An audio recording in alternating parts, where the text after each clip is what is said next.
শুভ সকাল। সবাইকে আমন্ত্রণ জানাচ্ছি মেডেল মিল্ক সোববার রাঙা সকাল অনুষ্ঠানে। বর্ষার এই সুন্দর মিষ্টি সকালটি সবার ভালো কাটুক, সুন্দর কাটুক, সেই প্রত্যাশা জানিয়ে শুরু করছি আমাদের আজকের রাঙা সকাল। 2 ঘন্টা জুড়ে আয়োজন রয়েছে, আর পুরো রাঙা সকাল পরিবারের সঙ্গে আছি কাজী রওশনরা সাকি এবং আছি আমি মাসুক। শুভ সকাল আমার তরফ থেকেও। সাকি যেমনটা বলছিল, বর্ষার সুন্দর দিন, আসলে এই সৌন্দর্য কতখানি সেটা আসলে বর্ষার এই সময়টা যারা অবলোকন করেন বা যারা উপভোগ করেন তারাই বুঝতে পারবেন। চলে যাচ্ছি সাকির কাছে শুরুতেই। সাকি, শুভ সকাল। শুভ সকাল মাসুক। কেমন বর্ষার আছো? কদম ফুলের কালারেরই শাড়ি পরেছো, তাই না? একদমই ভালো লাগছে নিশ্চয়ই। খুব ভালো লাগছে, তোমাকে সবসময় ভালো লাগে। অনেক ধন্যবাদ মাসুক, তোমাকেও। বিশেষ মানুষ রয়েছেন কিন্তু একদম, আজকে আমাদের একদম। সঙ্গে। চলো দর্শককে জানাই। চলো জানাই। প্রিয় দর্শক, রাঙা সকালের আজকের অতিথি জনস্বাস্থ্য এবং উন্নয়ন বিশেষজ্ঞ ডক্টর মোহাম্মদ এনামুল হক। চলুন তাকে স্বাগত জানাই। শুভ সকাল। স্যার। শুভ সকাল। কেমন আছেন? ধন্যবাদ, ভালো, আমি ভালো আছি। আপনারা ভালো আছেন নিশ্চয়ই? আমরা ভীষণ ভালো আছি, রাঙা সকাল পরিবার ভালো আছে। Thank you. স্যার, জীবনে কিছু ক্ষণ আসে, সেটাকে আসলে মাহেন্দ্র ক্ষণই বলা যায়। স্বাধীনতা পুরস্কার প্রাপ্তি 2026 খুব সম্ভবত এপ্রিলে আপনারা আমরা পেয়েছেন, এপ্রিলে, হ্যাঁ, hand এবং over এটা করা হয়, অর্গানাইজেশনাল organization, জায়গা থেকে। জি। এটা আসলে জীবনের একটা মাহেন্দ্র ক্ষণই আমি বলবো, এবং একই সাথে এই প্রাপ্তিটা আপনাকে যেমন আপনাদের কাজের স্বীকৃতি দিয়েছে এবং একই সাথে আপনাদের দায়বদ্ধতাও বাড়িয়ে দিয়েছে। সে বিষয়টা নিয়ে একটু শুনতে চাই। এটা তো অবশ্যই আমাদের জন্য, বিশেষ করে আমরা যারা অর্গানাইজেশনে কাজ করি, তাদের জন্য বিশাল একটা পাওয়া এবং অর্জন। এটা শুধু আমি বলবো না যে আমরা যারা কাজ করি, এমপ্লয়ি যারা, শুধু তারা না, এর সাথে সংশ্লিষ্ট সবাই, সমস্ত স্টেক হোল্ডার, বিশেষ করে আমাদের যারা বেনিফিশিয়ারিজ বলতে আমাদের ছেলেমেয়েরা যারা 72 সাল থেকে এই পর্যন্ত বড় হয়েছে এবং এখনো আছে, তারা, যে মায়েরা, যে মায়েদেরকে কেন্দ্র করেই আমাদের আসলে সমস্ত কার্যক্রম, এই ছেলে মেয়েদেরকে লালন পালন করা, তারা, জি। যে এমপ্লয়ি যারা বর্তমানে আছেন, যারা অতীতে ছিলেন সেই 72 থেকে এই পর্যন্ত, তাদের অবদান অনেক বেশি। তাদের পথ চলাটাই আজকে আমরা ক্যারি ফরওয়ার্ড করছি, তার মানে ক্রেডিট কিন্তু তাদেরও।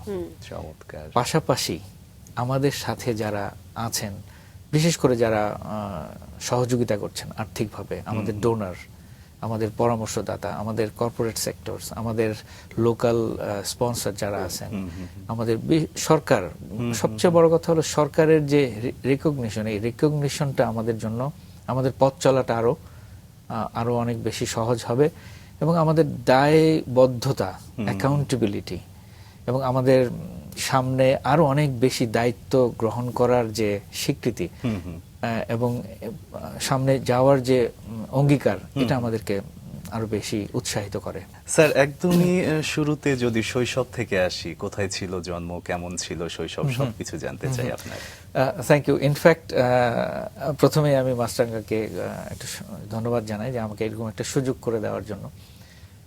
আমি খুব ছোট্টবেলায়, সম্ভবত বয়স তখন 5 হবে বা 5-6 হবে, এই সময় SOS চিলড্রেন্স ভিলেজ, যেটা অর্গানাইজেশন আজকে 54 বছর 55 বছর চলছে, সেখানে আমি আসি 1975 বা 76 এর দিকে।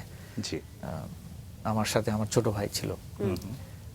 তারপর ঢাকাতে আসি প্রথম, না তার আগে একটা অর্গানাইজেশন আছে, এটা হচ্ছে মাদার তেরেসা হোমস, যে হোমসটা, সেখানে আমাদেরকে নিয়ে আসে। ইনফ্যাক্ট আমার বাবা জাস্ট যুদ্ধের পরপর উনি সম্ভবত অপারগ হন আমাদেরকে আসলে এভাবে লালন পালন করার জন্য। তো উনি খুঁজছিলেন কোথায় এই ছেলেগুলোকে দেওয়া যায়, তো উনি এসে মাদার তেরেসা হোমের সাথে যোগাযোগ করেন, সেখান থেকে আমরা চিলড্রেন্স ভিলেজে আসি। এটা হয়তো 5-6 বছর বয়স হবে। তারপর আমরা রাজশাহী চিলড্রেন্স ভিলেজ, আমাদের বাংলাদেশে টোটাল 6টা চিলড্রেন্স ভিলেজ আছে, সেকেন্ড হচ্ছে রাজশাহী চিলড্রেন্স ভিলেজে আমরা যাই, এবং সেটা 78 বা 8-এর শেষের দিকে। সেখানে আমি একটা ছোট্ট, আমাদের তো চিলড্রেন্স ভিলেজের কনসেপ্ট হচ্ছে একটা ফ্যামিলি হাউসে একজন মা থাকেন, ভাই বোন, ছেলে মেয়ে, ছোট বিভিন্ন বয়সের, একটা ছোট্ট ফ্যামিলি, কতগুলো ফ্যামিলি নিয়ে একটা ভিলেজ, এই জন্য আমরা বলি চিলড্রেন্স ভিলেজ।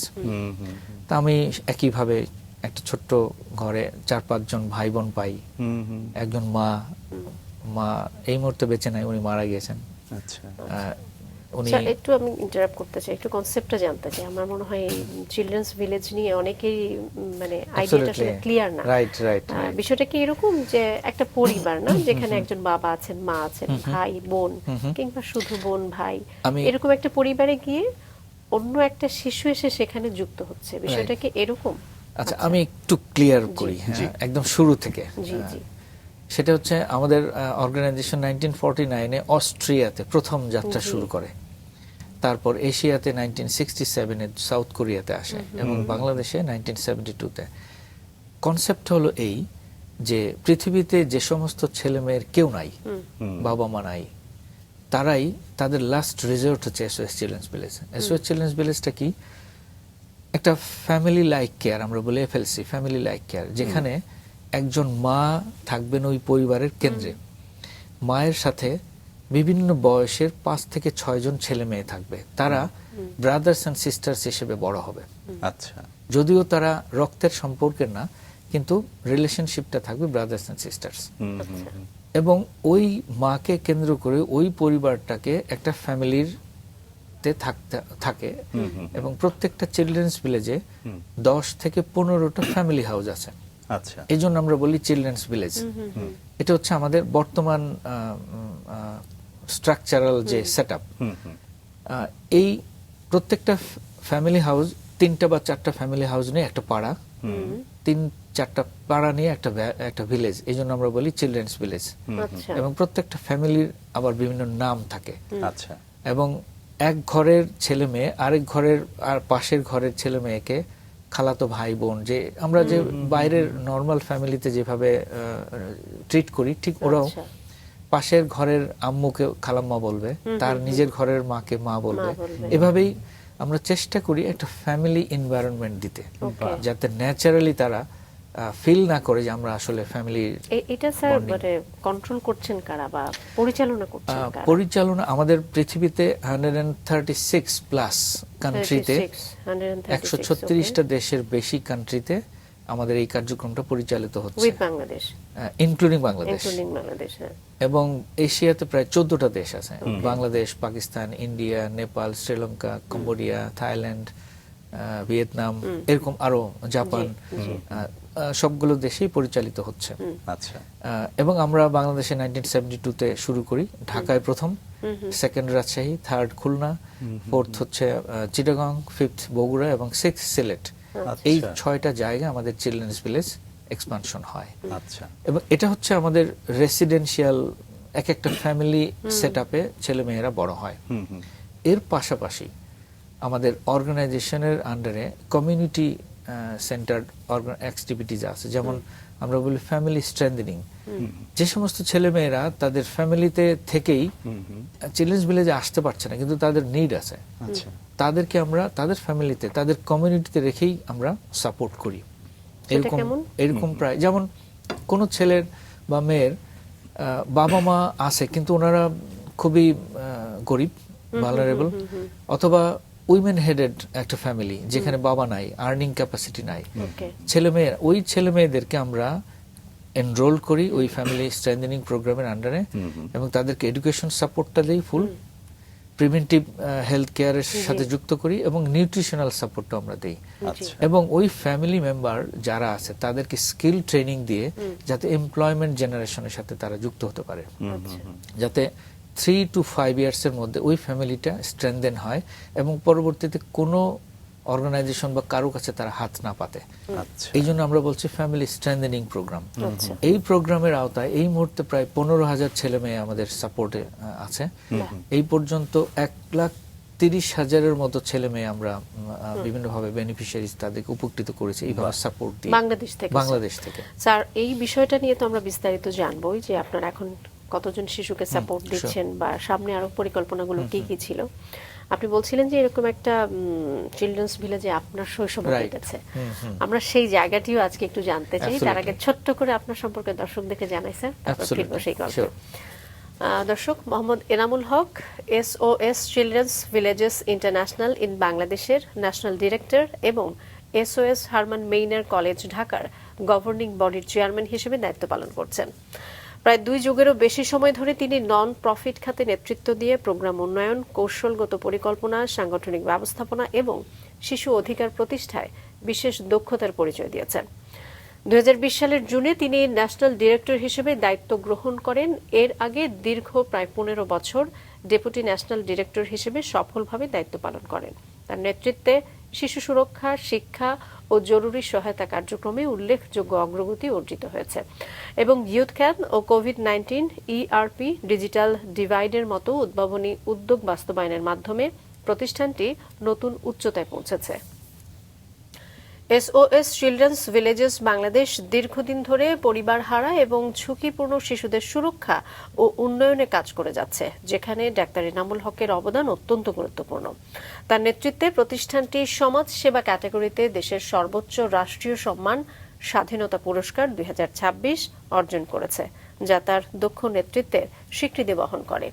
সমাজসেবায় বিশেষ অবদানের জন্য হারমান মেইনার অ্যাওয়ার্ড প্রাপ্ত ডাক্তার মোহাম্মদ এনামুল হক একজন মানবিক এবং প্রগতিশীল নেতা, যিনি সুবিধা বঞ্চিত শিশুদের কল্যাণে নিরলসভাবে কাজ করে যাচ্ছেন। আমরা আবারও চলে যাই তার কাছে। স্যার, আমরা যেটি জানতে চাচ্ছিলাম যে চিলড্রেন্স ভিলেজেস, এটি নিয়ে তো অবশ্যই জানবো। তার আগে আপনি যেখানে ছিলেন, যে চিলড্রেন্স ভিলেজেসে ছিলেন, সেটি নিয়ে একটু জানতে চাই আমরা। আমি যেটা বলছিলাম যে আমাদের 6টা চিলড্রেন্স ভিলেজের মধ্যে সেকেন্ড হচ্ছে রাজশাহী, এবং সেখানেই আমি আমার শৈশব, কৈশোর এবং পরবর্তী জীবনের কিছু অংশ প্রতিপালিত হয়। আমি 78-এর শেষের দিকে যখন যাই, তখন ক্লাস 3-তে আমি ল্যাবরেটরি স্কুল, রাজশাহীতে একটা গভর্নমেন্ট স্কুল, ল্যাবরেটরি স্কুল, অন্যতম ভালো স্কুল, সেখানে ভর্তি হই। তারপর সেখানে আপনি সেই ভিলেজেসের আন্ডারে ছিলেন? হ্যাঁ, SOS চিলড্রেন্স ভিলেজেই ছিলাম, এবং আমরা সেখান থেকেই আমরা একসাথে বেশ কয়েকজন ল্যাবরেটরি স্কুলে ভর্তি হই, এবং আমরা সেই সময় হেঁটে হেঁটে যেতাম একসাথে রেল লাইন ধরে। এটা খুব সুন্দর একটা স্মৃতি। এখন তো সবাই গাড়ি বা রিক্সাতে যাওয়া আসা করে, তখন ওই প্রচলনটা ছিল না। এটা একটা সুন্দর মেমোরি। তারপর 87-এ আমি SSC পাশ করি ল্যাবরেটরি হাই স্কুল থেকে। সেই সময় কি আপনার ভাইও আপনার সঙ্গে ছিল? হ্যাঁ, সেই সময় সেও ছিল। একটা ফ্যামিলির আন্ডারে আপনারা তখন ছিলেন। পরিবার, সেই পরিবারে আর কে কে ছিল? সেই পরিবারে এখন একটা আমার আরেকটা SOS ভাই আমরা বলি, যে সে ক্যাডেট পরে রাজশাহী ক্যাডেট কলেজে চলে যায়, এবং ও পরবর্তীতে একটা ফ্রান্স বেসড কোম্পানির কান্ট্রি ডিরেক্টর হিসেবে কাজ করে। এখন ও কোথায় নানানভাবে বিভিন্নভাবে সবাই ব্যস্ত, এবং আমার ঘরের আরো ছেলে মেয়েরা বিভিন্ন জায়গায় প্রতিষ্ঠিত। ঠিক সবার সাথে অত ডাইরেক্ট কানেকশন আমার নাই, কিন্তু আমি জানি যে ওরা বিভিন্নভাবে প্রতিষ্ঠিত। যেটা বলছিলাম যে ল্যাবরেটরি স্কুল থেকে 87 SSC পাস করি, তারপর রাজশাহী কলেজ, রাজশাহী কলেজে আমি HSC পাস করি, HSC পড়াশোনা করি, এবং 89-এ পাস করি।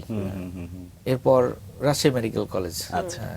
রাজশাহী মেডিকেল কলেজের গল্পটা আমরা শুনবো অনেক বিস্তারিত, কিন্তু তার আগে আমরা আরেকটু SOS এ থাকতে চাই। যেহেতু আপনার এই জীবনটা আমি বলবো যে অনেক বিশেষ, কারণ আপনি আজকের যে সফল মানুষটা, আপনি এমন একটা সংগ্রামের মধ্য দিয়ে, আমি বলবো সংগ্রাম তো অবশ্যই একরকম সংগ্রাম, এসেছেন, সেটা আসলে অনেকের জন্য অনুকরণীয় হতে পারে। সেই গল্পটা যদি আমরা শুনি, আপনি SOS এ যখন আপনার বাবা আপনাকে রেখে গেল, তখন আপনার বয়স ছিল 5 কিংবা 6।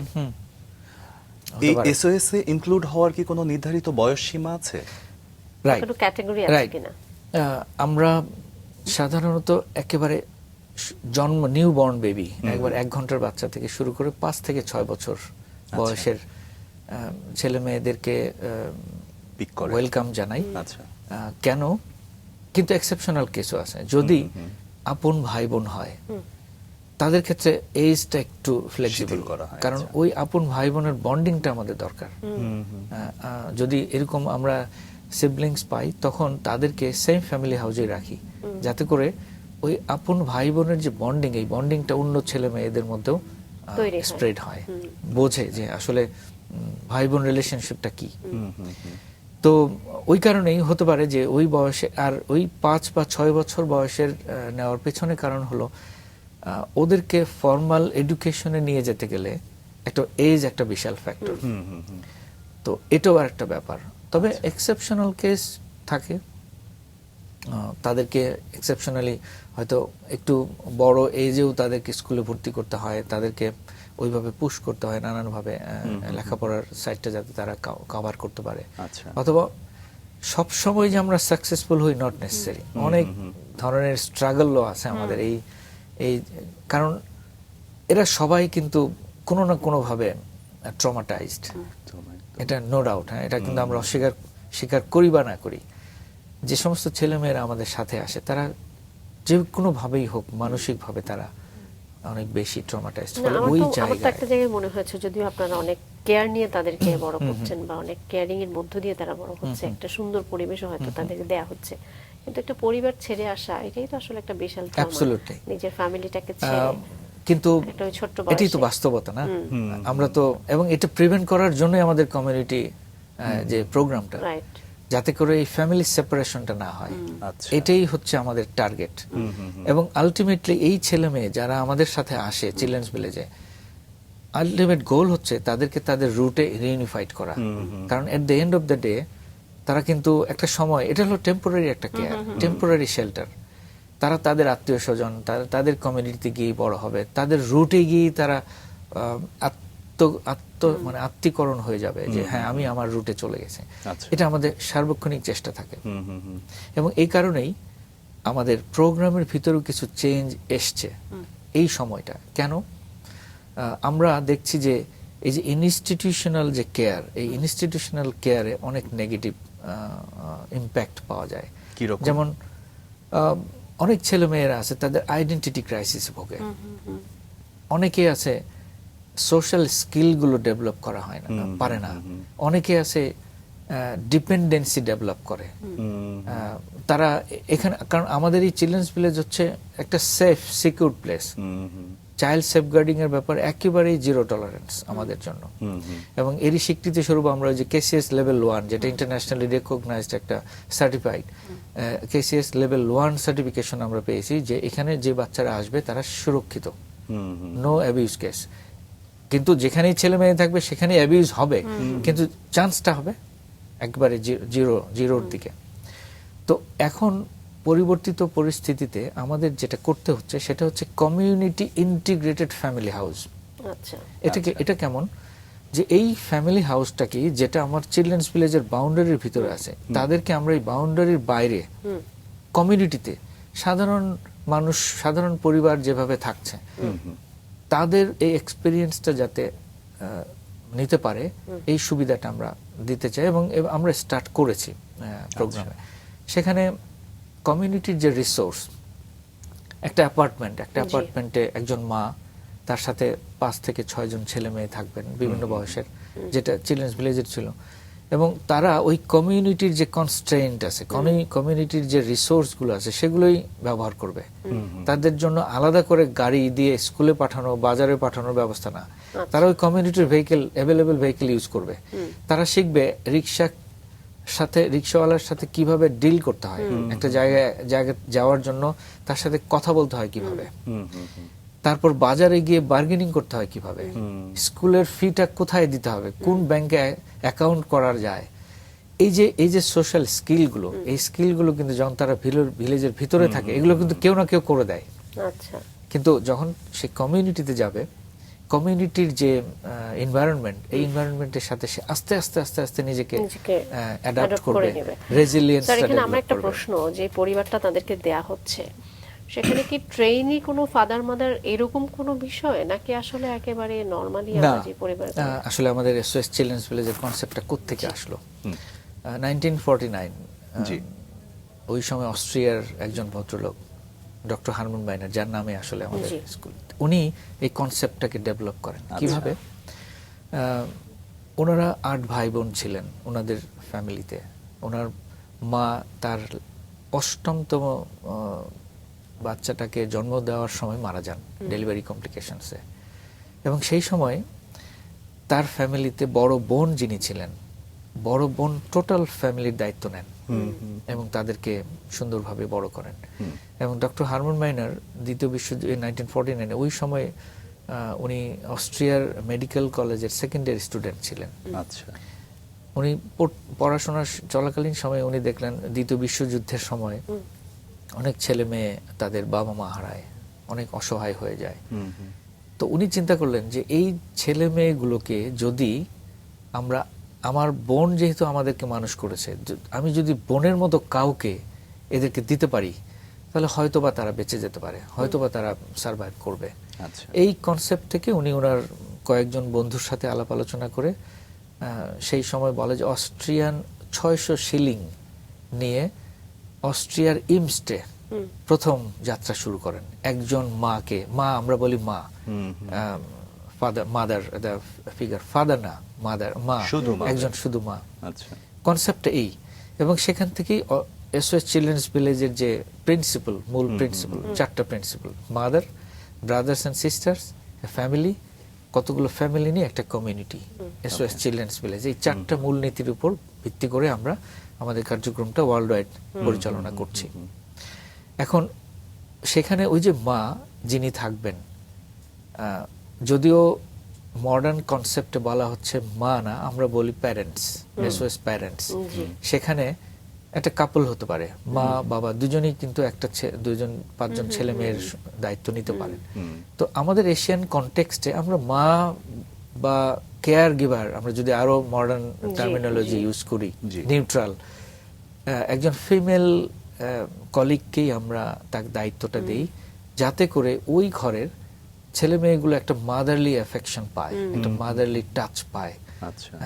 আর আমাদের সোসাইটি, কালচারাল সবকিছু বিবেচনা করি কিন্তু আমরা এই প্র্যাকটিসটা করি। কিন্তু আপনি যদি ইউরোপে যান, ল্যাটিন আমেরিকা যান, সেখানে দেখবেন একজন কাপল কতগুলো ছেলে মেয়ের দায়িত্ব নিয়ে একটা ফ্যামিলি রান করছে। তো আমাদের এশিয়ান কনটেক্সটে মাকেই আমরা ওই ফ্যামিলির কেন্দ্রবিন্দুতে রাখছি। এই যে মা রোলটা যারা প্লে করছে, আমি বলবো তাদের জন্য কি কোনো দিক নির্দেশনা থাকে বা কোনো ধরনের ট্রেনিং? রাইট। এই মায়েরা সাধারণত সিঙ্গেল উইমেন আমাদের এখন পর্যন্ত, তাদের জন্য তাদেরকে রিক্রুটমেন্ট করার ক্ষেত্রে আমাদের বিশেষ স্পেশাল পদ্ধতি আছে। পদ্ধতি বলতে অ্যাডভার্টাইজমেন্ট বা রেফারেন্সে আসেন, তারপর তাদের এক্সাম নেওয়া হয় এবং তাদেরকে একদম ইন্টেনসিভ ট্রেনিং, রেসিডেন্সিয়াল ট্রেনিং করা হয় এবং একটা মডিউল আছে। সেই মডিউলে চাইল্ড, একটা ছেলে বা মেয়েকে, একটা ফ্যামিলিকে কিভাবে রান করতে হয় একটা মডিউল করে তাকে 3 মাসের একদম রেসিডেন্সিয়াল ট্রেনিং দেওয়া হয়। আচ্ছা। এরপর তাকে মেন্টরশিপ, একজন সিনিয়র মা যারা কাজ করছেন তাদের আন্ডারে রেখে তাকে আরো বেশি ট্রেনিং দেওয়া হয়, যাতে প্র্যাকটিক্যালি উনি জানেন কিভাবে একটা ফ্যামিলি, ছেলে মেয়েদেরকে কিভাবে পরিচালনা করতে হয়। এবং এরপর তার একটা অ্যাসেসমেন্ট হয়। অ্যাসেসমেন্টে উনি দেখেন যে উনি আসলে একজন ইন্ডিপেন্ডেন্ট মা হওয়ার মতো ক্যাপাসিটি তার আছে কিনা। যদি হয় তাহলে তাকে কিছু ছেলে মেয়ে দিয়ে একটা ফ্যামিলি হাউসের দায়িত্ব দেওয়া হয়। আদারওয়াইজ আন্টি হিসেবে উনি দায়িত্ব পালন করেন। কারণ মা এবং আন্টি দুই রকম। মা সাধারণত ওই ফ্যামিলির টোটাল দায়িত্বটা বহন করেন, কিন্তু মা যখন ছুটিতে যান, মা যখন অসুস্থ হন, তখন কিন্তু আন্টি দায়িত্বটা পালন করেন। আমরা যে বললাম একটা ফ্যামিলি লাইক কেয়ার, একটা এনভায়রনমেন্ট দেওয়ার আমরা চেষ্টা করি। এক্ষেত্রে যাদেরকে অ্যাসাইন করা হচ্ছে তারা কি বছরের পর বছর একটা কাজে যুক্ত থাকছে এরকম, নাকি আসলে মান্থলি? না, এই মায়েরা, ওই যে বললাম যে আমরা চেষ্টা করি যে মাদেরকে সাধারণত, যেমন আমাদের সাথে এমনও মা আছেন 36 বছর 40 বছর ধরে কাজ করছেন। আচ্ছা। এবং ওনারা জেনারেশন টু জেনারেশন 50, 60, 30, 20 জন ছেলে মেয়েকে বিভিন্নভাবে মানুষ করেছেন। আমাদের সাথে তারা আছেন ওইভাবে, এবং তারা 60 ইয়ার্সের পরে রিটায়ারমেন্টে যায় এবং রিটায়ারমেন্ট লাইফ লিড করে। তো ঠিক এমপ্লয়ি না, আবার এমপ্লয়ি। আমরা আসলে তো মায়ের দায়িত্ব, মাকে তো আমরা রিমিনারেশন দিয়ে কিন্তু কোনোভাবেই মূল্যায়ন করতে পারবো না, কিন্তু তাদের অবদানটা অনেক বড় আমাদের জন্য। অর্থনৈতিক বিষয়টা যেহেতু এসেই গেল, আপনি বলছিলেন যে সামাজিক বিভিন্ন কার্যক্রম তাদেরকে শেখানোর যে ব্যবস্থাটা সেটা করছেন, কিন্তু এই পরিবারের অর্থ সংস্থান তো হারমান মেইনার থেকেই হচ্ছে আমার যেটা মনে হয়, বা কিভাবে হচ্ছে শুনতে চাই। আমাদের অর্গানাইজেশন, হ্যাঁ, আমি এটা অবশ্যই হাইলাইট করব যে 1972 থেকে আমরা বিদেশি যে ডোনার যারা এজেন্সি আছেন, যাদের কাছ থেকে আমরা ফাইন্যান্সিয়াল সাপোর্টটা পাই, তাদের ফাইন্যান্সিয়াল সাপোর্টই আমরা চলছি। কিন্তু যেহেতু বিশ্বের যে ফাইন্যান্সিয়াল ইকোনমিক যে সিচুয়েশন বর্তমানে, এতে দেখা যাচ্ছে প্রায়োরিটিস ডোনারদের জন্য আর বাংলাদেশ না, প্রায়োরিটিস কিন্তু চলে যাচ্ছে অন্যদিকে, অন্য দেশগুলো আফ্রিকা, ল্যাটিন আমেরিকার কোন কোন জায়গায়। জি।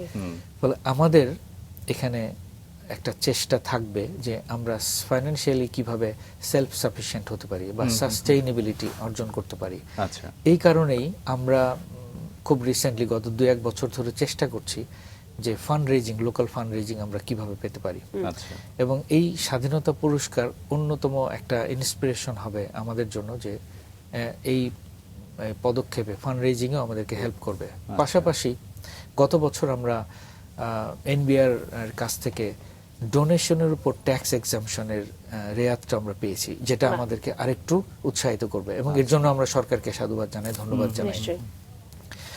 এবং এর সাথে সাথে আমরা জাকাত ক্যাম্পেইন করি, জাকাত আমরা নেই এবং আমরা পাচ্ছি, সহযোগিতা পাচ্ছি, কর্পোরেট সেক্টর থেকেও আমরা সহযোগিতা পাচ্ছি। এবং এই জন্য আমি আমাদের যারা কর্পোরেট পার্টনার আছেন তাদেরকেও ধন্যবাদ জানাই, এবং ইন্ডিভিজুয়ালস যারা আছেন, ইন্ডিভিজুয়াল চাইল্ড স্পন্সরও আমাদের অনেক আছে, এবং সে সমস্ত ইন্ডিভিজুয়াল ডোনারদের প্রতিও আমরা কৃতজ্ঞতা জানাই যে ওনারা আমাদের সাথে আছেন বলেই আমরা আমাদের এই ছেলে মেয়েদেরকে স্বপ্ন দেখাতে পারছি নিশ্চয়ই। এবং তাদেরকে বড় করার জন্য উৎসাহ আমরা পাচ্ছি।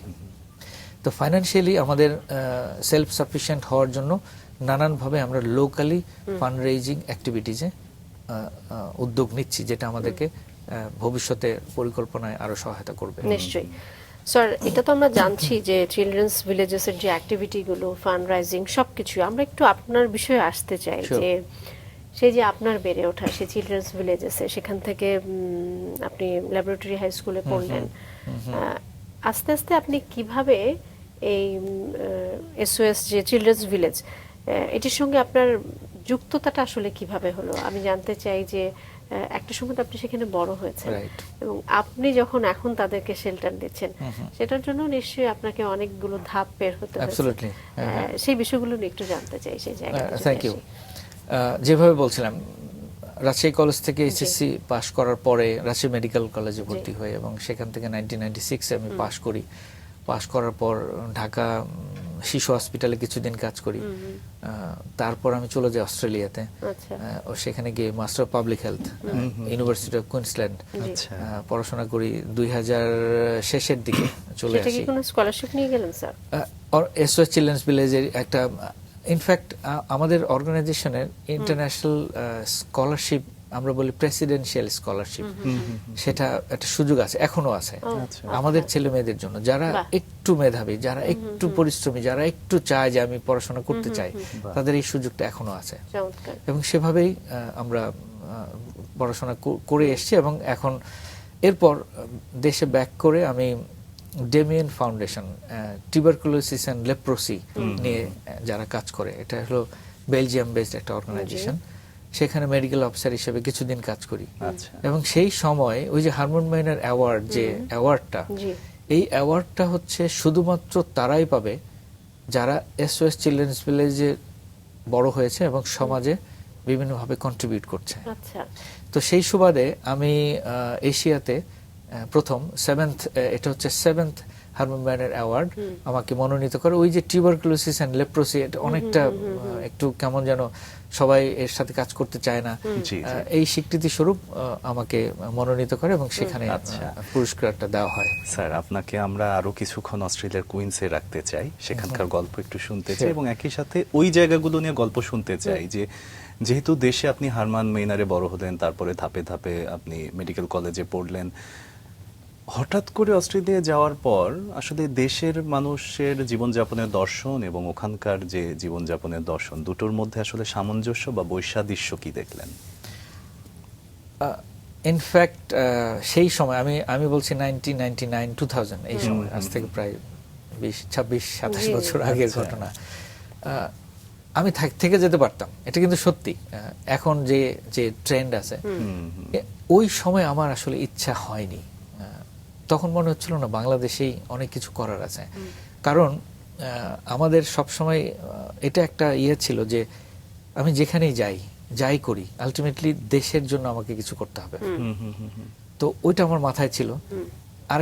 আরেকটা জিনিস মাথায় ছিল যে যেহেতু আমি এসওএস চিলড্রেন্স ভিলেজেই বড় হয়েছি, কোনো না কোনো ভাবে তো আমাকে একটু তাদের জন্য get কিছু back করা উচিত। করতে হবে, কিছু করা উচিত। উচিত না, আসলে করতেই হবে, এটা তো একটা কম্পালসারি ব্যাপার। তো সুযোগ তো প্রয়োজন। তো সুযোগটা আমি পেলাম কিভাবে? আমি যখন দেশে ব্যাক করে ডেভেন ফাউন্ডেশনে কাজ করি, তখন SOS চিলড্রেন্স ভিলেজ ইন্টারন্যাশনালের প্রেসিডেন্ট মিস্টার হেলমুট কুটিন, উনিও মারা গেছেন। উনি আমাকে বললেন যে তোমাকে আসলে আমাদের প্রয়োজন। তা আমি বললাম যে আমি আর একটু নিজেকে তৈরি করি, কারণ হুট করেই একটা দায়িত্ব নেওয়ার আগে আমাকে কিছু তো এক্সপিরিয়েন্স গ্যাদার করতে হবে। একদম। তো এই কারণে আমি ডেভেন ফাউন্ডেশন এদের সাথে কাজ করি। এরপর আমাকে বললো তুমি বগুড়া হারমন মাইনর কলেজে ভাইস প্রিন্সিপাল হিসেবে জয়েন করো। আচ্ছা। করলাম, কিন্তু আমি দেখলাম আসলে এটাও খুব খুব সুবিধাজনক হচ্ছে না। আচ্ছা। সেখান থেকে আমি চলে গেলাম, গিয়ে গ্লোবাল অ্যালায়েন্স ফর ভ্যাকসিনেশন, যেটা গাভি প্রোগ্রাম, সেই গাভি প্রোগ্রামে আমি জয়েন করলাম মেডিকেল অফিসার হিসেবে। কুড়িগ্রাম, পাবনা, এই সমস্ত জায়গায় কিছুদিন কাজ উত্তরবঙ্গের করলাম। পুরোটা। হ্যাঁ, কাজ করলাম। তো এরপর মিস্টার কুটিন আমাকে বললো না, তোমাকে এখন আসতে হবে। তারপর 2005-এ আমি ডিসেম্বরে ঢাকায় ডেপুটি ন্যাশনাল ডাইরেক্টর হিসেবে জয়েন করি। আচ্ছা তো এই যে কানেকশনটা, না কানেকশনটা হলো যে উনি বললেন যে না, উনি বললেন যে যেহেতু SOS চিলড্রেন্স ভিলেজে বড় হয়ে তোমার অভিজ্ঞতা আছে, ফলে তুমি কোনো না কোনো ভাবে হেল্প করতে পারবা আমাদেরকে। তা আমি দেখলাম এটাও একটা সুযোগ আমার একটা রিটার্ন দেওয়ার। জি। তো এই সুযোগটা আমিও লুফে নিলাম, আসলাম, এবং সেই থেকে যাত্রা শুরু।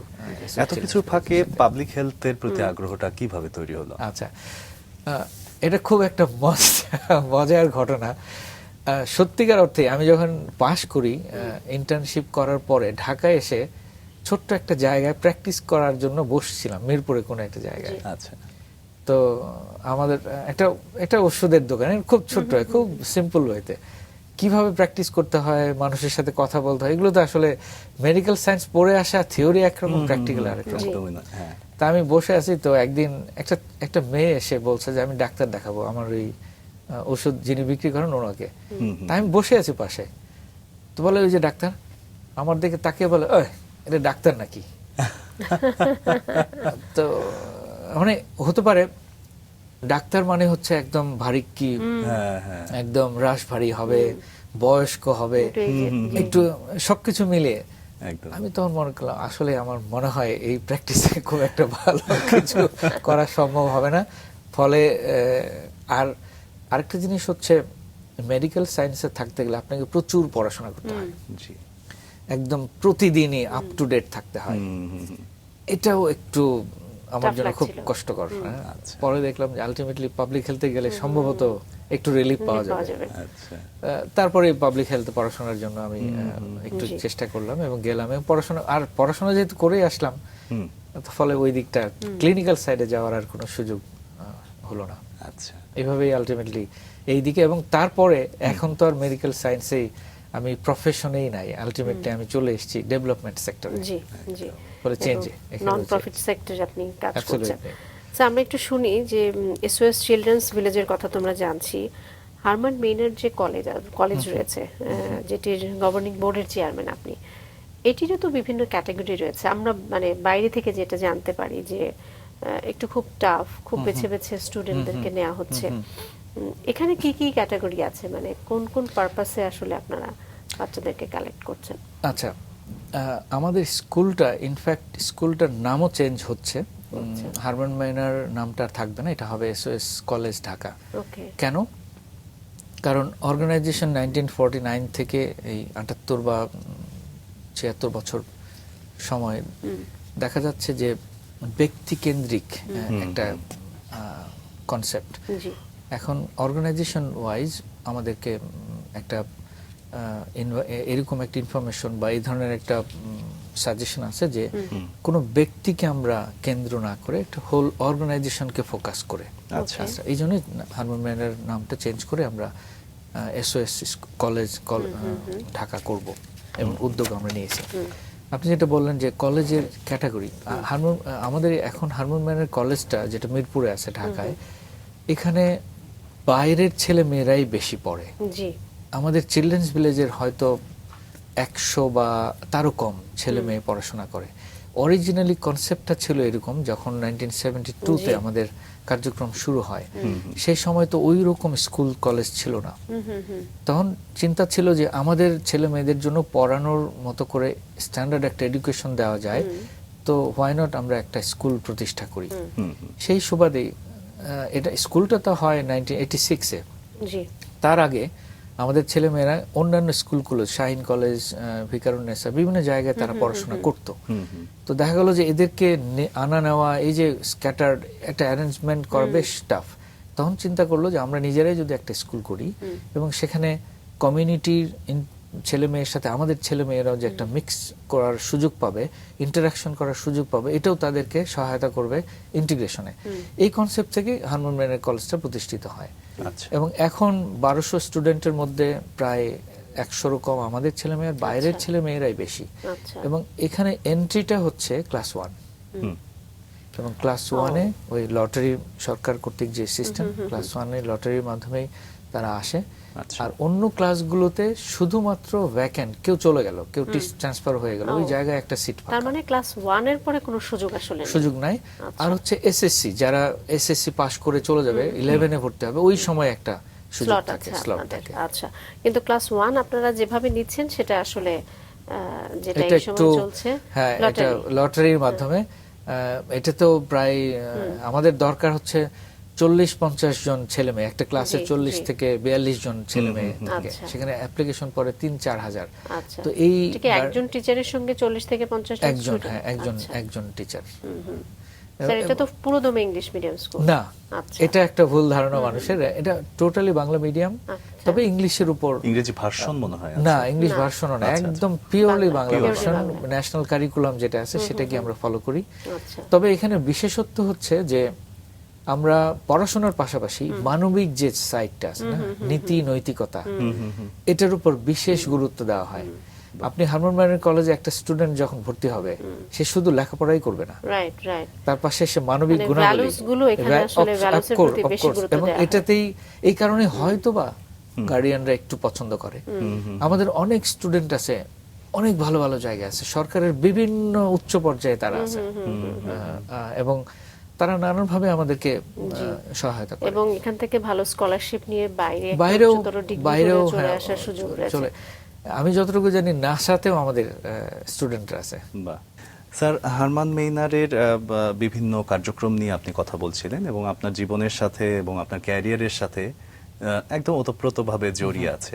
হারমান মেইনারকে আগামী 10 বছর পর বা 5 বছর পর আপনি কোথায় দেখতে চান? ইনফ্যাক্ট এসওএস চিলড্রেন্স ভিলেজ জি। কনসেপ্ট তো হারমোন ম্যানের কাছ থেকে এসেছে।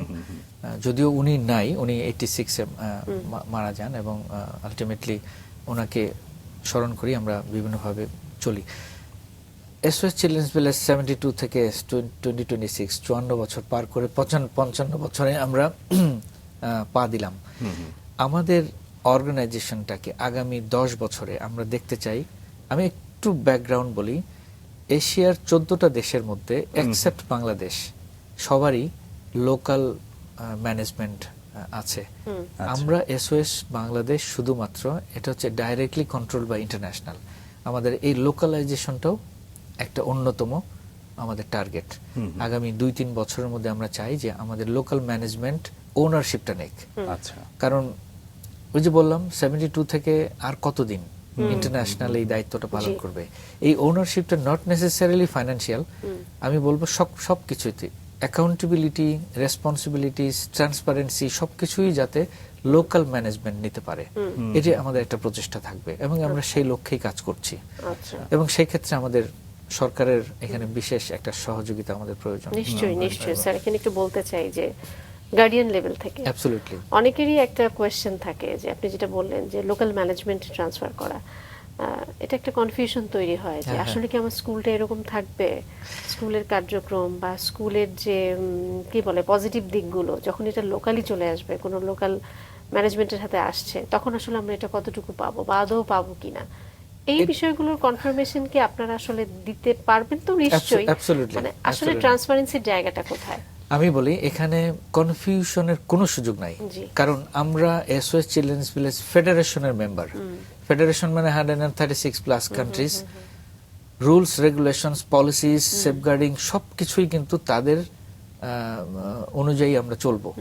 তো সেখানে অ্যাকাউন্টেবিলিটি, ট্রান্সপারেন্সি, লোকাল ম্যানেজমেন্ট থাকলেও ইন্টারন্যাশনালের চেয়ে বেশি থাকবে তাদের। আচ্ছা এবং আমরা যে স্ট্যান্ডার্ড এখন ফলো করছি, লোকাল ম্যানেজমেন্ট এর চেয়ে বেশি স্ট্যান্ডার্ড ফলো করতে বাধ্য হবে যদি আমরা ফেডারেশনের মেম্বার থাকতে চাই।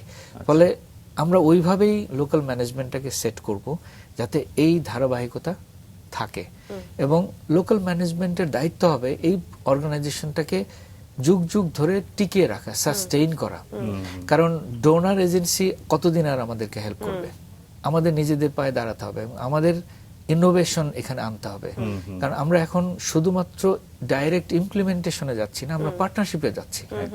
যেন আমরা রিসেন্টলি কেয়ারের সাথে আচ্ছা একটা প্রজেক্টে পার্টনারশিপে গিয়েছি, যেখানে 12,000 ইয়ুথ যারা এডুকেশনে নাই, ট্রেনিং এও নাই, ওই ইয়ুথদেরকে এন্টারপ্রেনার করা, সেলফ এমপ্লয়েড করা, তাদেরকে কন্ট্রিবিউটিং সিটিজেন হিসেবে দাঁড় করানোর জন্য 3 বছরের একটা প্রোগ্রাম আমরা পরিচালনা করছি। জি আচ্ছা এএসডি একটা অর্গানাইজেশন, তাদের সাথে স্ট্রিট চিলড্রেনদের নিয়ে কাজ করার একটা উদ্যোগ নিয়েছে। এবং সেখানে 45 স্ট্রিট গার্লস যারা রাস্তায় থাকতো তাদেরকে নিয়ে এসে মেইন স্ট্রিমে 3 বছরের মধ্যে আমরা নিয়ে আসবো।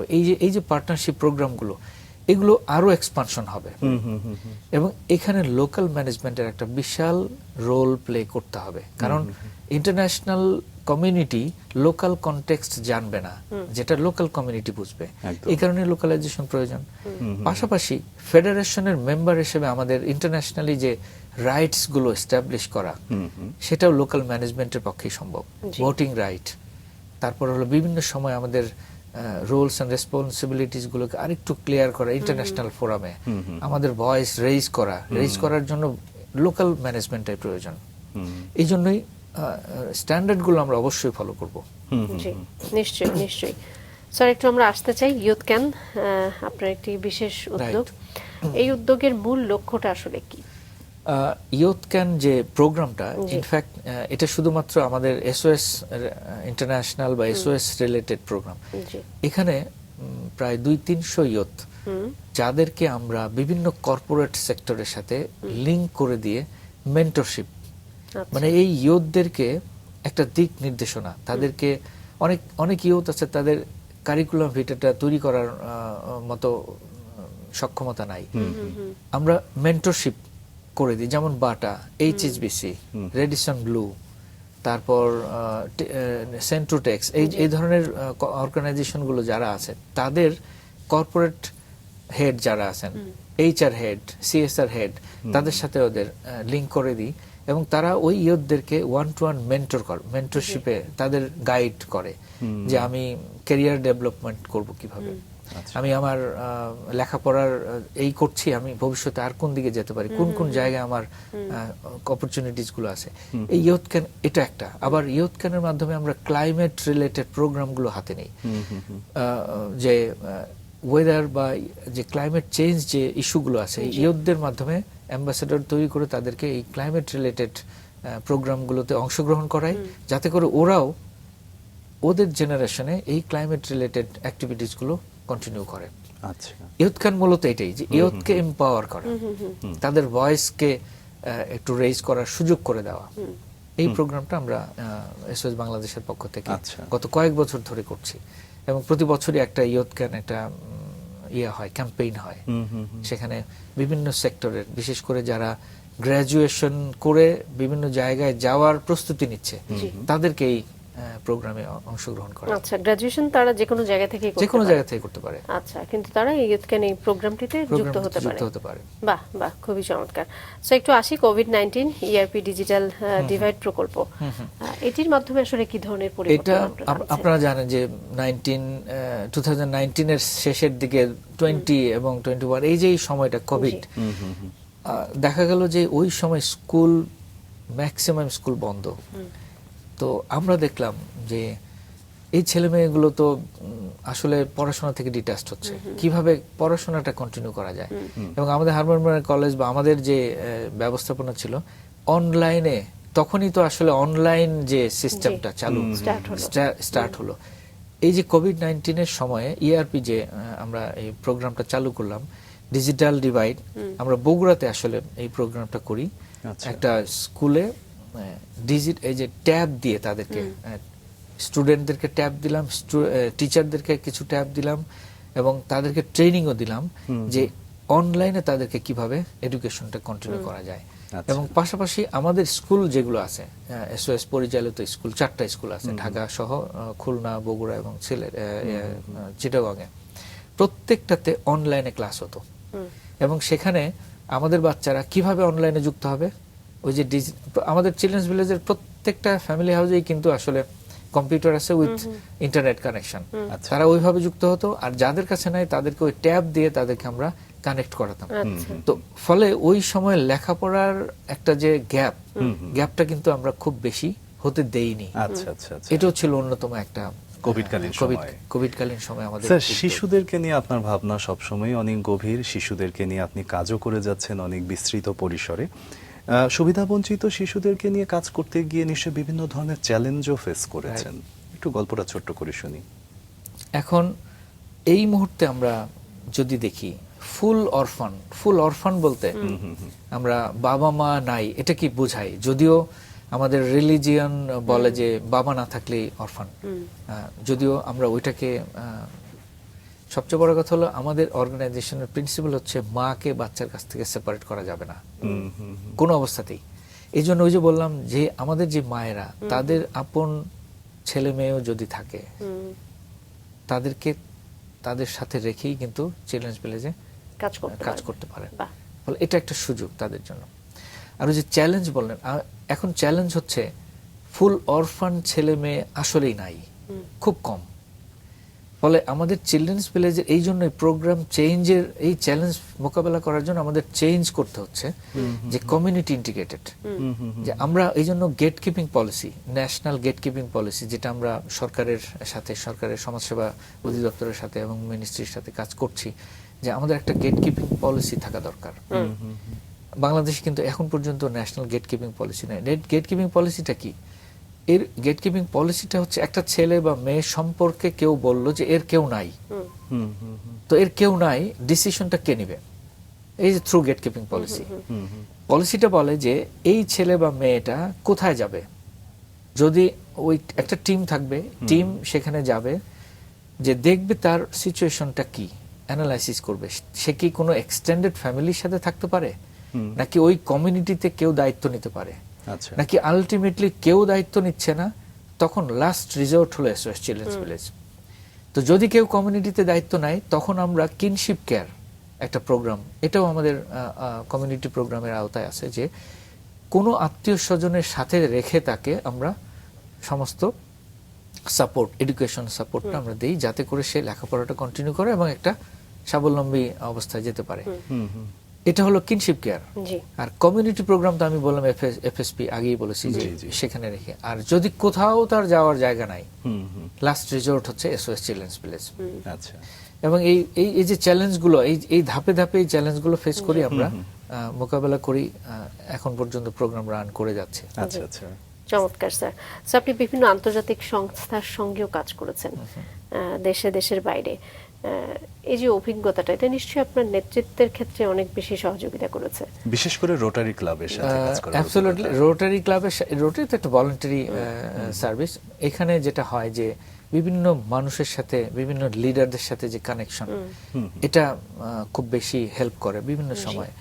আর এখন ইন্টারন্যাশনাল অর্গানাইজেশনে কাজ করতে গিয়ে বিভিন্ন, যেমন আমরা জয়নিং ফোর্সেস 6টা অর্গানাইজেশন আছে, যেটার এসওএস চিলড্রেন্স ভিলেজ এই মুহূর্তে সেক্রেটারিয়েট হিসেবে কাজ করছে। সেখানে এসওএস আছে, সেভ দ্য চিলড্রেন আছে, প্ল্যান ইন্টারন্যাশনাল, এডুকো আছে, তারপর হলো তেরেদাস হোমস আছে, এরকম 6টা অর্গানাইজেশন আছে, যারা ওয়ার্ল্ড ভিশন আছে। আমাদের কাজ হচ্ছে চাইল্ড রাইটসটাকে এস্টাবলিশ করা। আচ্ছা। চিলড্রেনদের যে কোনো ইস্যু নিয়ে আমরা আমাদের মিনিস্ট্রি হোক, অ্যাডভোকেসি লেভেলগুলোতে কাজ করার চেষ্টা করি। ফলে ইন্টারন্যাশনাল ফোরামে কাজ করার আরেকটা ভালো দিক হলো যে আপনি একা না, আমরা বিভিন্ন জন বিভিন্নভাবে কাজ করছি, কিন্তু আমাদের টার্গেট হচ্ছে চিলড্রেনদেরকে নিয়ে, এবং চাইল্ড সেন্টার্ড অ্যাক্টিভিটিস। তো ফলে আমরা সবাই যেভাবেই কাজ করি আমরা কিন্তু আলটিমেটলি চিলড্রেনদেরকে সেবা দেওয়ার জন্যই কাজ করছি। এটি হচ্ছে সবচেয়ে বড় স্ট্রেংথ। লক্ষ্য আমরা একটা জায়গাতে। একটা জায়গায় সেন্টার হচ্ছে। চমৎকার স্যার। স্যার আমরা একটু ভবিষ্যতে এসওএস বাংলাদেশের জন্য আপনার যে প্রধান পরিকল্পনাগুলো রয়েছে সেগুলো নিয়ে একটু ছোট ছোট করে জানতে চাই। প্রথমত আমরা যেহেতু ওই যে বললাম 72 সাল থেকে এই পর্যন্ত জি ডোনারদের ডিপেন্ডেন্ট, আমরা ইন্ডিপেন্ডেন্ট হতে চাই জি। আস্তে আস্তে, লোকাল ওনারশিপটা নিতে চাই। তারপর আমাদের প্রোগ্রাম ডাইভার্সিফিকেশন, আমরা শুধুমাত্র চিলড্রেন্স ভিলেজ, আমরা এক্সপার্ট হচ্ছে রেসিডেন্সিয়াল কেয়ারে বাচ্চাদেরকে তাদের সেফটি সিকিউরিটি মেনটেন করে আমরা সার্ভিস দিচ্ছি। এখান থেকে আরেকটু এক্সপানশন হওয়া, কমিউনিটি ভিত্তিক পার্টনারশিপে যাওয়া, একা একা না করে পার্টনারদেরকে সাথে করে নিয়ে ওয়াইডলি আমরা আমাদের পরিধিটাকে, আমাদের রিচটাকে আরো অনেক বেশি ছেলে মেয়েকে যাতে আমরা সাপোর্টটা দিতে পারি, সেই দিকে আমাদের লক্ষ্য আছে। এবং ক্লাইমেট, বিশেষ করে জি আমাদের বাংলাদেশ তো ক্লাইমেট ভালনারেবল একটা কান্ট্রি, জি এই জায়গায় আমাদের অনেক কাজ করার সুযোগ আছে এবং সেখানে আমরা একা পারবো না, অবশ্যই পার্টনারদের সাথে নিতে হবে। নিঃসন্দেহে। এই জায়গায় আমাদের কাজ করার সুযোগ আছে। জি স্যার। স্যার আমরা আসলে আয়োজনের কিছুটা শেষের দিকেই চলে এসেছি বলা যায়। আপনার প্রতি পূর্ণ সম্মান রেখে আমার একটা প্রশ্ন খুব জানতে ইচ্ছে করছে যে এই যে এত দায়বদ্ধতা আপনি নিচ্ছেন, এটার পিছনে কি কোনো না কোনোভাবে হারমান মেইনারের এসএস শিশুপল্লীর আপনার সেই জীবনের সেই অংশগুলো আপনাকে প্রভাবিত করে? তো অবশ্যই অবশ্যই। এবং একই সাথে আসলে বোধটা, সেই গভীর বোধটার কথা আমরা শুনতে চাই যে কোন জায়গাটাতে আসলে আপনার ক্লিক করে। সবচেয়ে সত্যি কথা হলো পার্সোনালি আপনাকে আগে ফিল করতে হবে না। আমি ওই যে আগেই বললাম, যারা আমাদের কাছে আসে তারা প্রত্যেকেই ট্রমাটাইজড।